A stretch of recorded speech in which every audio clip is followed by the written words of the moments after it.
Dalam sejarah Nusantara, yang kini telah menjadi Indonesia, sudah menjadi peradaban Indonesia di era sekarang, juga tidak memperlihatkan adanya dominasi budaya Melayu yang hebat di zaman dulu. Yang terjadi, banyak peradaban di Nusantara yang bersaing dan silih berganti menunjukkan perannya, mulai dari kebudayaan prasejarah, Hindu-Buddha, kebudayaan Islam, hingga peradaban Indonesia modern. Suku Melayu pun juga tidak pernah mendominasi kebudayaan di Nusantara.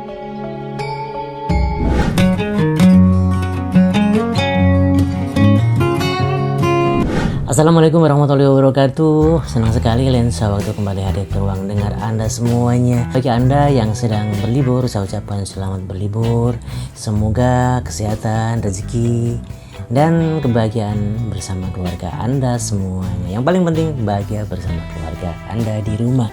Baik, sekali lagi saya mengucapkan terima kasih yang sebesar-besarnya atas dukungan Anda semuanya yang sudah subscribe, like, komen, dan share di video-video Lensa Waktu. Kali ini kita akan masih mereaksi sebuah video dari negeri seberang, Malaysia sana, di mana masih saja ada seorang profesor dari Malaysia sana yang mengatakan sejarah Nusantara yang keliru. Nah, hal ini perlu kita luruskan. Nah, karenanya jangan lupa dukung juga. Nah, yang lewat ini Tren Publika dan ACC Channel. Ya, jangan lupa dukungannya juga ke Lensa Waktu dengan subscribe, like, komen, dan share. Itu akan membuat kita lebih bersemangat lagi untuk membuat video-video yang lebih baru dan terbaik buat Anda semuanya. Baik, kita simak video yang berikut ini.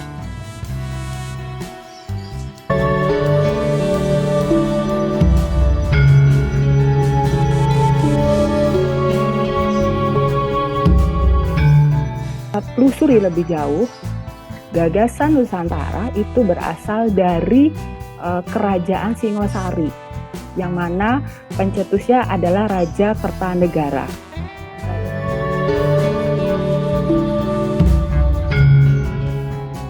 Hingga saat ini, masih banyak kaum Melayu Malaysia yang berpikiran picik dan naif.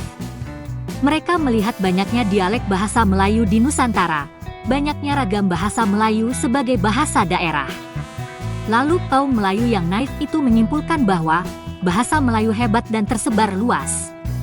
Inilah cara berpikir yang amat bodoh karena terlalu mabuk Melayu. Banyaknya dialek bahasa Melayu itu hanyalah jejak-jejak dari bahasa Melayu saat menjadi bahasa lingua franca di zaman dahulu kala. Bahasa Melayu di era modern menjadi hebat setelah diangkat dan dikembangkan menjadi bahasa Indonesia. Jadi, yang berkembang sejak Indonesia merdeka adalah bahasa Indonesia, karena memang diajarkan lewat sekolah sebagai bahasa supra, bahasa baku, dan sebagai bahasa ilmu. Buktinya bahasa Melayu sebagai bahasa daerah. Memang yang jadi pertanyaan adalah kenapa sih ketika bahasa Indonesia diakui bahasa UNESCO, Malaysia pun tidak terima dengan mengatakan bahasa Indonesia Melayu. Nah, inilah hal-hal yang sangat mendasar bagaimana akhirnya kita juga memberikan reaksi atas aksi tersebut. Bahkan sampai saat ini pun masih banyak yang menyatakan bahwasanya bahasa Indonesia itu tidak ada. Bahasa Indonesia adalah bahasa Melayu versi Indonesia. Namun faktanya bahasa Indonesia sudah dikembangkan sedemikian rupa yang menerima serapan dari berbagai macam bahasa daerah maupun bahasa asing, dan sudah memiliki kamus besar bahasa Indonesia yang paten. Bahkan dalam Mabim pun antara Malaysia dan Brunei dikatakan mencuri kosakata bahasa Indonesia hingga jumlahnya ratusan ribu kosakata. Sehingga dalam video sebelumnya juga kita ingatkan Indonesia pun sudah keluar dari Mabim karena kasus tersebut. Baik, kita simak video yang berikutnya. Dalam sejarah Nusantara, yang kini telah menjadi Indonesia, sudah menjadi peradaban Indonesia di era sekarang, juga tidak memperlihatkan adanya dominasi budaya Melayu yang hebat di zaman dulu. Yang terjadi, Banyak peradaban di Nusantara yang bersaing dan silih berganti menunjukkan perannya, mulai dari kebudayaan prasejarah, Hindu-Buddha, kebudayaan Islam, hingga peradaban Indonesia modern. Suku Melayu pun juga tidak pernah mendominasi kebudayaan di Nusantara. Jadi tafsir bahwa Nusantara adalah Melayu, jelaslah sebagai penyesatan, jelaslah sebagai bentuk pembodohan. Nah, baru-baru ini kebetulan ada ceramah yang menarik yang diadakan oleh Lembaga Wakaf Nusantara Ilmu. Lembaga ini dikelola oleh Revani Bustami, doktor Malaysia yang sering melakukan propaganda Melayu. Revani ingin memelayukan Nusantara lewat konsep serumpun. Segala di Nusantara dianggap Melayu oleh doktor yang satu ini. Pembicara ceramah tersebut adalah Ibu Norida dari Indonesia yang menceritakan mengenai ekspedisi Pamalayu dan istilah Nusantara. Dari sini kita justru akan tahu bahwa istilah Nusantara pun bukan dari bahasa atau budaya Melayu, tapi dari Jawa. Konsep Nusantara sendiri jelas dari kerajaan Jawa, tapi para profesor Malaysia kini memaksakan kehendak bahwa Nusantara adalah Melayu. Itu karena para profesor Malaysia cenderung mabuk Melayu. Yuk kita simak video berikut. Kalau kita melihat dari petikan isi Sumpah Palapa, di situ daerah-daerah yang memang dipersatukan dalam suatu wilayah gitu ya. Dan di sini kita bisa melihat mulai dari Gurun gitu ya, Seram, Tanjung Puro, Haru, Pahang, Dompu, Bali, Sunda, Palembang, Tumasik gitu. Dengan kata lain, dia tidak akan yang namanya melepas kuasanya, dalam artian dia tidak akan memikirkan hal-hal yang sifatnya materi, karena keinginannya adalah untuk menyatukan Nusantara. Dan ternyata kalau kita telusuri lebih jauh, gagasan Nusantara itu berasal dari kerajaan Singosari, yang mana pencetusnya adalah Raja Kertanegara. Raja Kertanegara. Dan ini sangat jauh sekali, 1268, dan akhirnya ada di Gajah Mada mengulang kembali gitu ya. Jadi ada siapa sebetulnya sebagai rantai penghubung ini? Dan kalau kita telusuri lebih jauh, ternyata di sini ada yang namanya Gayatri Rajapati. Beliau adalah anak dari Raja Kertanegara. Program politik Gajah Mada hakikatnya adalah kelanjutan gagasan Nusantara Raja Kertanegara. Dan kalau ketika Gajah Mada mencetuskan yang namanya Sumpah Palapa, itu adalah gagasan Nusantara untuk jilid kedua. Seperti dari silsilah, Raja Kertanegara adalah raja kelima dari Singosari, di situ ada angka 5 gitu ya, dari Singosari, yang mana Kertanegara melihat bahwa tidak cukup kalau kita mau menjalin kerjasama, persahabatan hanya pada lingkup Jawa saja, sehingga perlu dilakukan yang namanya hubungan diplomatik melalui jalur laut terutama gitu ya, agar armada kita semakin kuat, sehingga di situ ada yang namanya Mandala Dwipantara. Mandala Dwipantara seperti itu. Nah di sini, jadi kalau kita lihat Dwipantara itu merupakan kepulauan antara, jadi antara pulau di antara, yang mana nantinya itu sama dengan Dwi, itu sinonim dengan Nusa yang bermakna pulau. Jadi kalau Nusantara secara garis besar, kalau di negara Kertagama, pulau lain yang dilihat dari Jawa. Jadi kalau Jawa merupakan satu pulau, nah di sini kalau bicara tentang Nusantara, Cakrawala Mandala gitu ya, kita akan melihat pulau Jawa bukan lagi di Pulau Jawa, tapi pulau yang lepas dari Pulau Jawa. Nah, kenapa dilakukan hal seperti itu? Ini adalah cara untuk melakukan yang namanya hubungan diplomatik, menunjukkan wilayah menjadi sasaran untuk merangkul menjadi sahabat, yaitu Pahang, Melayu, gitu ya, semuanya tunduk menghormati. Ada juga Gurun, semua wilayah Bakulpura, yaitu Kalimantan, gitu ya. Ada hal lagi yang dipertimbangkan kenapa ekspedisi Melayu harus dilakukan, yaitu dimotivasi keinginan untuk menggalang kekuatan dalam menghadapi ancaman Kaisar Kubilai Khan di wilayah Nusantara. Jadi bisa dibilang Kekaisaran Mongol itu adalah penguasa dunia dan sebagai penakluk. Nah, yang namanya kerajaan di Sumatera ini Melayu, yaitu Dharmayasa. Semoga terlihat ya. Ini merupakan kerajaan yang menguasai daerah Pelabuhan Hulu Sungai Batanghari, yaitu di Jambi, dan menguasai perdagangan laut di sekitar Selat Malaka. Di Selat Malaka. Jadi perlu diketahui juga pada masa itu Selat Malaka adalah jalur perdagangan terpenting di Asia Tenggara, dan pihak yang menguasai jalur ini mempunyai dua keuntungan, baik itu secara ekonomi, yaitu dengan menguasai pelabuhan-pelabuhan dan sehingga akan menerima pendapatan dari sektor pajak dan memperkuat keuangan negara. Yang kedua, secara militer dapat dipakai sebagai benteng pertahanan terdepan dalam menghadang jalur laut dari serangan Mongol yang luar biasa dan kuat itu.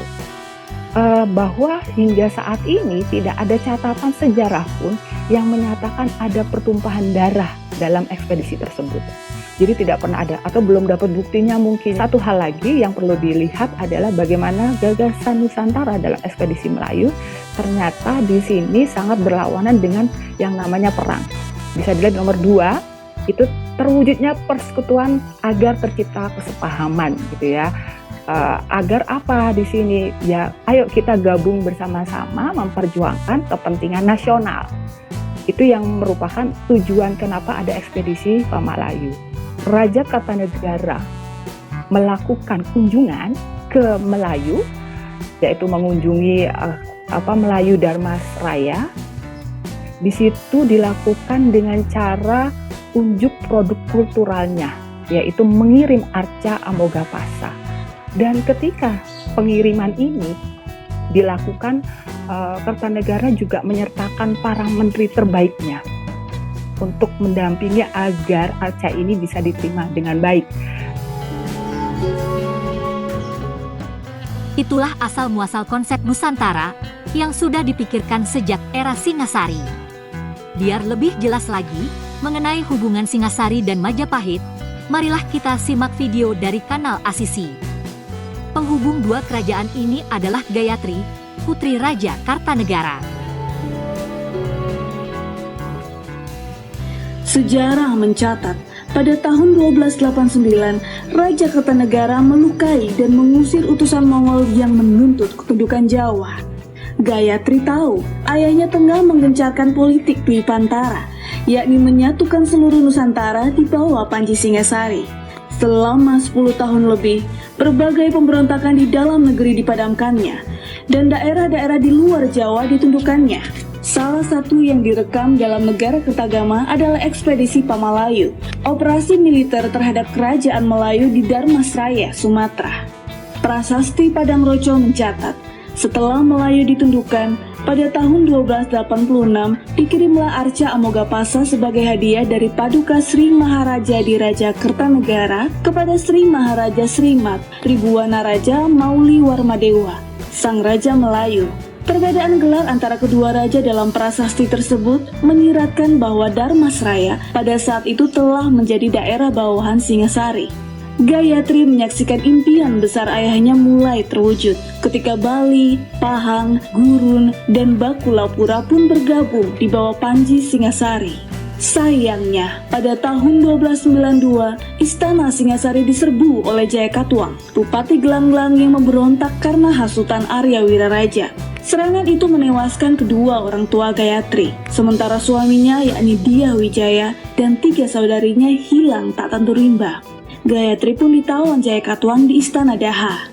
Para raton mengisahkan, beberapa bulan kemudian Dyah Wijaya muncul mengabdi di Istana Daha.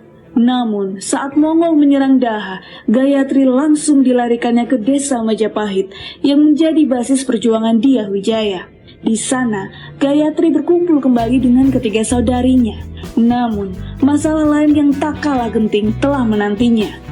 Rupa-rupanya pasukan Mongol menyerang Daha karena telah bersepakat dengan Dyah Wijaya dan Arya Wiraraja, sosok di balik pemberontakan Jayakatwang dan bantuan Mongol, menjanjikan Gayatri dan kakaknya sebagai tanda takluk Jawa kepada Mongol. Untunglah Dyah Wijaya dan pasukannya berhasil menyerang balik dan mengusir Mongol dari tanah Jawa. Siasat Dyah Wijaya pun dicatat oleh 3 jenderal Mongol dalam sejarah dinasti Yuan. Dan pada tahun 1293, Dyah Wijaya menjadi raja pertama Majapahit dengan gelar Kertarajasa Jayawardana. Semua saudari Gayatri dinikahinya, dan yang tertua yakni Dyah Tribuana, diangkat sebagai permasyuri dengan gelar Tribuwaneswari. Namun Gayatri yang bergelar Raja Patni adalah istri yang paling disayanginya. Menurut para raton, tak lama kemudian pasukan yang dulu dikirim mendiang Raja Kertanegara dalam ekspedisi Pamalayu tiba di Majapahit dengan memboyong 2 putri jelita dari Melayu. Salah satunya yang bernama Dara Petak dijadikan selir oleh Dyah Wijaya. Dari Dara Petak inilah lahir Jayanagara yang dinobatkan sebagai putra mahkota karena istri-istri Dyah Wijaya tidak dikaruniai anak, kecuali Gayatri yang belakangan melahirkan 2 putri, yakni Dyah Gitarja dan Dyah Wiyat. Pada tahun 1309, Dyah Wijaya mangkat dan digantikan oleh Jayanagara. Namun, 19 tahun kemudian, Jayanagara terbunuh sebelum sempat memiliki keturunan. Gayatri yang berhak menggantikannya lantas memilih menjadi biksuni, dan putri sulungnya yakni Dyah Gitarja pun bertakhta dengan gelar Tribuwana Wijaya Tunggadewi. Di masa inilah Mahapati Gajah Mada mengikrarkan Sumpah Palapa untuk menyatukan Nusantara di bawah Panji Majapahit, diikuti masa penaklukan dan perluasan kekuasaan Majapahit. Di masa tuanya, Gayatri menyaksikan Majapahit tumbuh menjadi kekuatan dikdaya di Asia Tenggara. Dan pada tahun 1350, ia meninggal dalam damai dan diarcakan sebagai Prajna Paramita di Candi Wisesapura, Bayalangu. Begitulah hubungan antara Singasari dan Majapahit. Dari video tadi, semakin jelas asal-muasal dan perkembangan konsep Nusantara. Artinya, konsep ini adalah nyata, dipikirkan pada zaman dulu dan diterapkan oleh kerajaan di Nusantara. Konsep Nusantara bukan konsep abal-abal atau ilusi atau konsep dongeng seperti halnya konsep alam Melayu versi Profesor Malaysia. Konsep alam Melayu adalah konsep halusinasi, konsep dongeng. Karena dibuat dengan mengarang bebas atau mencomot dari konsep yang lain dan didorong oleh nafsu Profesor Melayu Malaysia yang mabuk Melayu dengan tujuan demi menghibur atau membesarkan hati kaum Melayu Malaysia. Biar kaum Melayu Malaysia tampak hebat saja, padahal hanya untuk menutupi kenyataan sejarah bahwa Melayu Malaysia hanyalah kaum yang kerdil. Dalam sejarah, kaum Melayu Malaysia selalu ditaklukkan pihak lain, wilayah Semenanjung adalah daerah taklukan, dan kaum Melayu Malaysia tiada nyali melawan penjajah, bahkan sampai sekarang kaum Melayu Malaysia yang lemah, terpuruk di bawah telapak kaki raja-raja Malaysia, keturunan para pemuja penjajah British. Ya, itu tadi sebuah video bagaimana cuplikan dari Tren Publika dan juga ACC Channel itu cukup membuktikan bagaimana sih sebenarnya sejarah Nusantara. Kita sama sekali tidak menyulut pertikaian maupun kebencian dari pihak manapun. Ini semata-mata kita memberikan reaksi atas sebuah aksi dari video-video, komentar, narasi dari netizen maupun dari tokoh-tokoh Profesor Malaysia sendiri yang senantiasa memberikan sejarah yang tidak benar tentang Nusantara. Karenanya terima kasih Anda yang sudah menonton. Bagi Anda yang setuju maupun tidak setuju, silakan memberikan komentar di kolom komentar di bawah ini. Sekali lagi terima kasih atas dukungan Anda semuanya yang sudah subscribe, like, komen, dan share. Dan sewaktu saya doakan semoga Anda diberikan kesehatan, rezeki yang berlimpah dan bahagia bersama keluarga Anda di rumah. Amin amin ya robbal alamin. Dan terima kasih. Ketemu lagi di lain kesempatan bersama Lensa Waktu. Wassalamualaikum warahmatullahi wabarakatuh.